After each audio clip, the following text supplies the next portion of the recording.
Chapter 2. Let's Bury Him. It was past midnight when they reassembled in O'Rourke's room to talk it over in hushed whispers. Slater had rejoined them and was adding his voice to the discussions, his hands in his pockets, his shoulders hunched. "We ought to be thankful he's rallying," he muttered. "I was afraid his overtaxed heart couldn't stand anything but a saline infusion."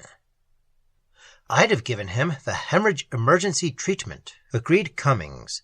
50 grains of sodium chloride and sodium sulfate in boiling water by hypodermoclysis.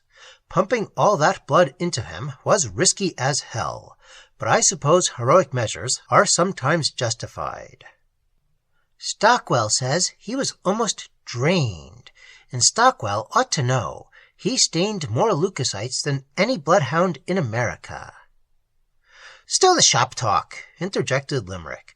"We're facing a grim situation, and I don't believe Simon Hodges came to life and broke through that screen. I don't believe it was him we saw streaking it across the campus. O'Rourke thinks it was. Okay, O'Rourke believes in vampires. If we want to grovel, we couldn't ask for a better explanation." "Old Simon was a vampire. We dug up a vampire. He attacked Freddy, bit into his neck, and sucked him dry. You saw the teeth marks on Freddy's throat, blood all over poor Freddy, and we're to blame. We dug up a limp, blood-hungry vampire." Limerick's lips were twisting in a sneer. "Okay, if you want it that way, we'll put our brains in hock and throw away the loan ticket."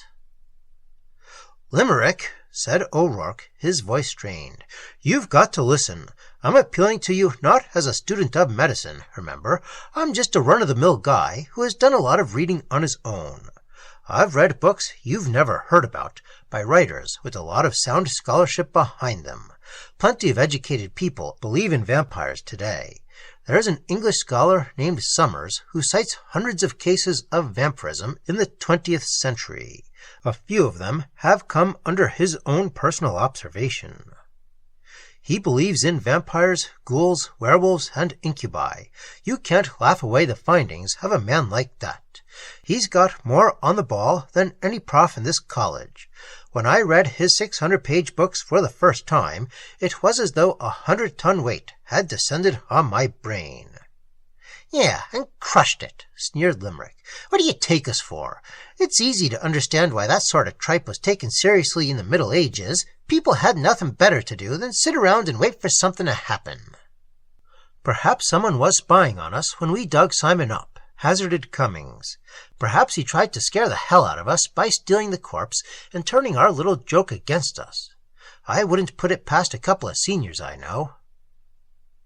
"That wouldn't account for Freddy's loss of blood or the cuts in his throat," objected Slater.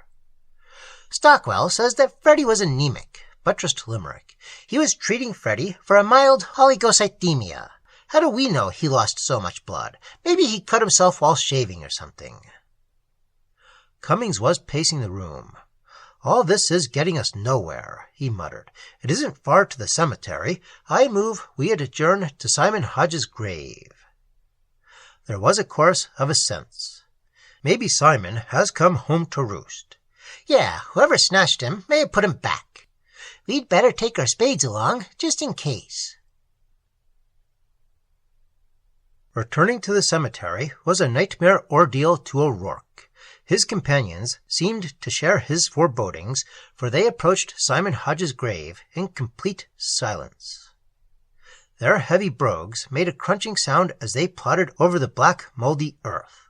Between the wind-stirred branches of tall, thick-boled trees, they caught occasional glimpses of a moon that seemed to be swimming in a sea of blood. The illusion chilled O'Rourke more than the huge, misshapen shadows which crouched at the base of the tombstones and slumbered on the neglected graves.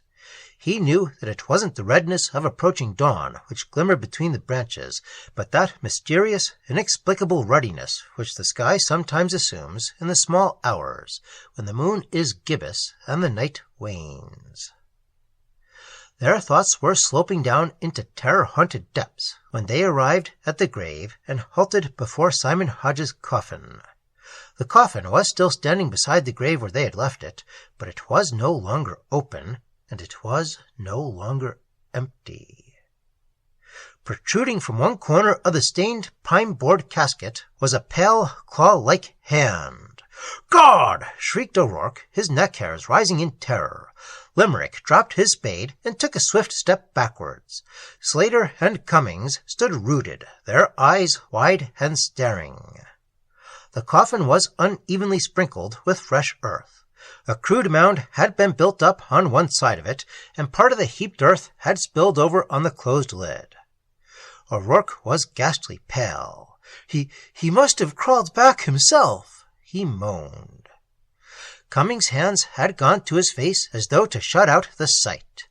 Now they dropped to reveal a countenance of haggard concern. "What in the hell do you mean?" "It's as plain as the nose in your face. He clawed up all that earth and climbed back inside before he let the lid fall. He knew that the jar would scatter dirt on the coffin." It was an ingenious explanation, but Limerick didn't like it. "Why should he do that?" he sneered. "For protection after sunrise," said O'Rourke. "An unburied vampire endures the most horrible torments. He's buried now, symbolically." "It looks like a one-man job, all right," muttered Slater, awe and terror in his voice. Limerick wheeled on him. "Don't be a fool, Slats. This could have been the work of a dozen persons." "I'll soon find out whether he's a vampire or not," muttered Cummings, "if he has bloodstains on his mouth." He was reaching for the coffin lid when O'Rourke grabbed his wrist. "Don't raise that lid, Empty." Cummings straightened, his lips twitching. "Why? Why not?" "It's dangerous to look at a vampire right after it is feasted. We've got to drive a wooden stake through the coffin, Empty. We've got to destroy him tonight. Summers says—" "To hell with your bogey books," rasped Limerick. "We'll look at him, and then we'll bury him." "Oh, all right," said O'Rourke. "Raise the lid then, Limerick. Go on, raise it." Limerick hesitated, bit his lips. "Maybe we'd better just bury him," Cummings said. Limerick and O'Rourke grasped one end of the coffin, and Cummings and Slater the other. They lowered it into the grave and covered it swiftly with earth. O'Rourke shuddered when a spadeful of dirt descended on the protruding hand, but he went right on shoveling. The grave looked very well when they had finished with it. Not so O'Rourke. He stood for a moment leaning on his spade, his eyes closed, and a terrified expression on his face.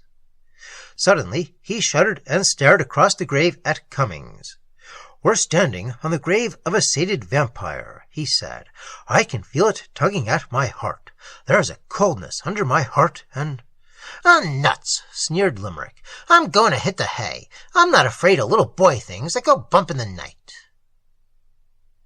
"We should have driven a stake through the coffin," said O'Rourke grimly. "We'll be sorry we didn't. We'll be sorry, Limerick."